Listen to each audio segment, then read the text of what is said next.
Бирок киндиктин астына койгонду биздин мазхабтан башка эч бир мазхаб кабыл алган эмес. Эми төшкө койгон хадис дагы даиф.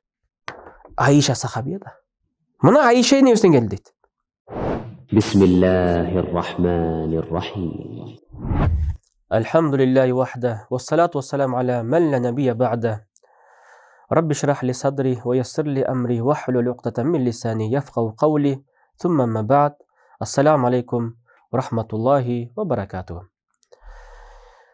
Экинчи бөлүгүнө жеттик. Ошо экинчи бөлүгүндө жанакы илимий уйдун эти тууралуу, зыян делген уйдун эти тууралуу илимий жоопко токтолуп кетүүнүн экинчи бөлүгү. Биз айтканбыз, биздин мазхабта, Ханафи мазхабтагы негизги кармалган маселе. Бирок эскертип кетейин, бул халал харам маселеси эмес, мен жана айткандай.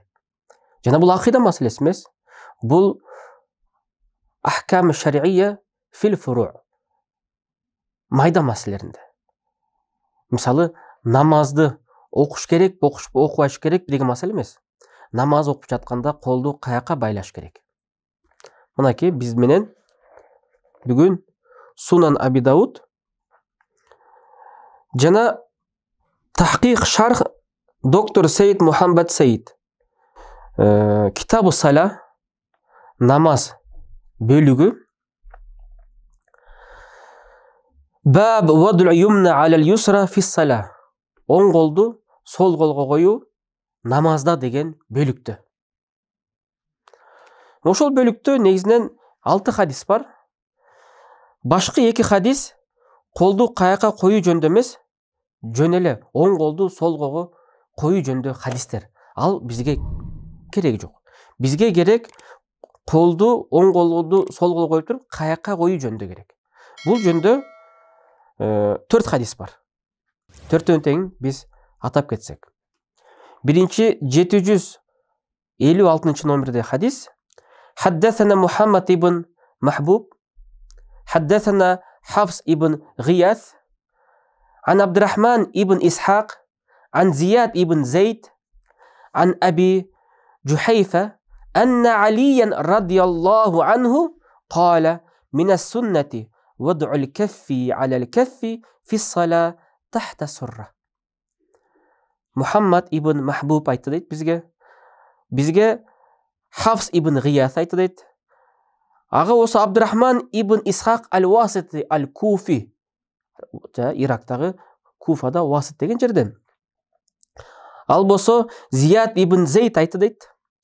Ан Аби Джухайфа, Аби Джухайфадан анна Алиян, Алиден келген риваят. Демек сахабалардын сөзү бизге хадис, бизге хабар, бизге асар. Кала минас сунна, сүннөттөн болуп эсептелинет. Ваду'л каффи алал каф фи сала тахта сурра. Сүннөттөн болуп эсептелинет дейт. Оң колду, ваду'л каффи алал каф, колду колго коюп, колду колго дейм, жана оң колду сол колго коюп, фи сала намаздын ичинде тахта сурра, киндиктин астына байлоо дейт. Мына ошол хадис. Мухаддистер иснадын кандай кылат? Айтат, Сана Абдурахман ибн Исхак. Абдурахман ибн Исхак даиф дейт. Бул алсыз киши дейт. Абдурахман ибн Исхак Абу Шейба ал-Васит ал-Куфи даиф. Бул алсыз. Аны ким алсыз деген мухаддистерден? Ибн Саад, Абу Дауд, ошондой имам ан-Насаи, ошондой эле имам ал-Бухари даифтердин катарына кошкон. Bundan hadiste öte korkun. Tağır aytkanda Kale Ahmet, İmam Ahmet atat, huwa munkar hadis. Bundan hadis inkar kılını. Munkar. Bulday hadisler Abdurrahman'dan alınbaydı. Ankeni Ziyad ibn Zeyd Suvai degen. Bul majhul bolgon deydi. Bul jerde karалы эки рави. Бирөөсү Абдуррахман ибн Исхак мункар болуп жатат.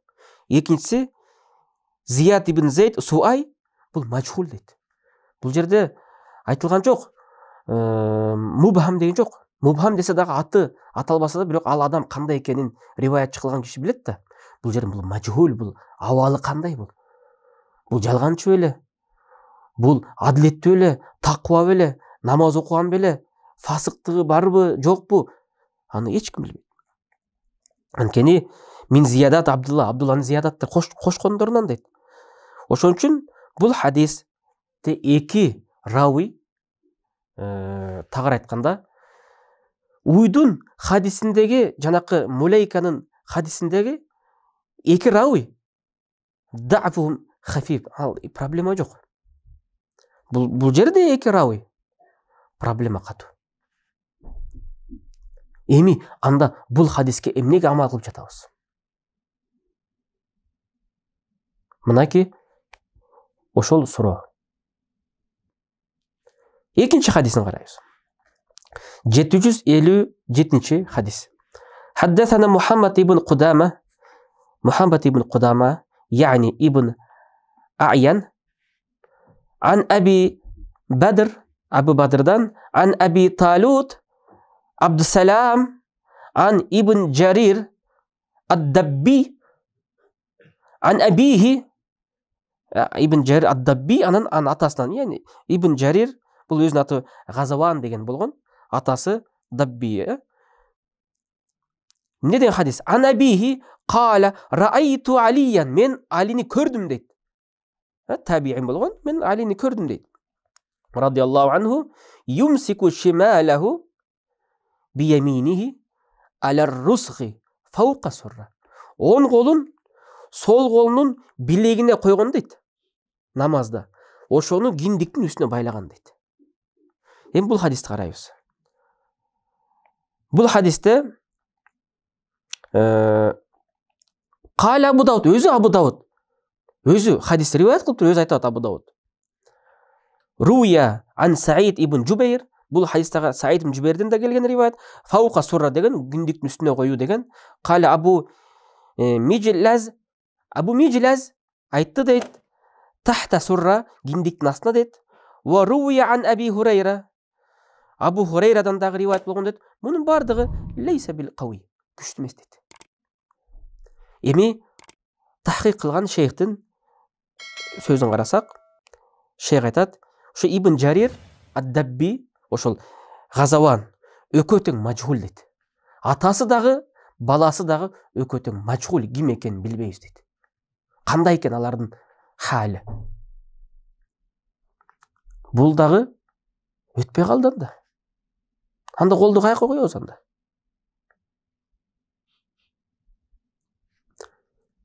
Üçüncü hadis. 758. حدثنا مسدد حدثنا عبد الواحد ابن زياد عن عبد الرحمن ابن إسحاق الكوفي, жанакылы адам, عن سيار أبي الحكم عن أبي وائل قال أبو هريرة, Абу Хурайра айтты дейт, أخذ акуффи алал акуффи фиссала тахта сурра. Оң қолдың алақанын сол қолдың үстіне қою тахта сурра. Ошоны намазда киндиктин астына байлоо дейт. Ошондой хадис айтат. Ошол хадистагы даиф. Сами'ту Абу Дауд айтат. Анткени Абу Дауд имам Ахмадтын шакирти болгон. Сами'ту Ахмад ибн Хамбал юдаифу Абдурахман ибн Исхак ал-Куфи. Абдурахман ибн Исхак ал-Куфини Ахмад Хамбал даифа чыгарчы дейт. Андан хадисти баягы эмеде айтпадыкпы? Мункар хадис деген имам Ахмад. Төртүнчү хадис эми. 759 номерде хадис бар. حدثنا أبو توبة حدثنا الهيثم يعني ابن حميد عن ثور عن سليمان ابن موسى عن طاووستан келген хадис дейт. قال كان رسول الله صلى الله عليه وسلم, Аллахтын элчиси саллаллаху алейхи ва саллям, ядау ядахул юмна аля ядихил юсра, оң қолын сол қолын үстіне қойчу дейт. Тумма яшудду бейнахума аля садрихи ва хува фиссала. Жана аларды намазда төшүнө бекем кармап кысып койчу дейт. Мынайки төшкө койгон хадис. Муну Ханбал мазхабта екі риwayat бар. Ханбал мазхаб киндиктин үстүнө койгонду кабыл алган бир риwayatында. Бир риwayatында төшүнө койгонду кабыл алган. Бирок киндиктин астына койгонду биздин мазхабтан башка эч бир мазхаб кабыл алган эмес. Эми төшкө койгон хадис дагы даиф. Негизинен колду киндиктин астына коебузбу, киндиктин үстүнө коебузбу, төшкө коебузбу? Бул хадистердин баардыгы даиф. Эми караңыздар. Таустан келген хадис, Таус деген билесиздер, бул мындай нерсе. Өзү Таус бул табиен болот. Негизинен иснатта равилердин баардыгы туура, бир гана Таус мурсал болуп эсептелинет. Анткени Таус пайгамбарды көргөн эмес, табиен. Бирок ошондой болсо дагы мындай эреже айтылган. فهو حجة عند جميع العلماء على اختلاف مذاهبهم في المرسل. Бул бардык алымдардын астында, бардык алымдардын мазхабтарында худжа далилге өтөт, мурсал болсо дагы дейт. Анда суроо. Майда маселелерде фикhtеги колду коюу маселесинде бул да мурсал хадис экен. Буга амал кылсак болот экен. Анткени намазда деп. Жанакы мулейканы дагы эсептеп койлук, мели мурсал, ал табиин. Бинт Амрдан келген. Ага амал кылсак болбойбу? Ошол илимий жооп кайтарган устаз Байхакинин Шуабл Иман деген китебинде 5-том 103 бетиндеги жердеги мындай хадис жок деди. Байхакинин китебинде жок деди Шуабл Иманда. Биринчи мухаккик бул Мухтар Ахмад ан-Надауи деген. Мухтар Ахмад ан-Надауи. Ошол Мухтар Ахмад ан-Надауинин тому 5-том эмес. Ошон үчүн жок деп жатат. 8-томду караш керек. 8-том 103 бетте. Мынаки Байхакинин хадисинде.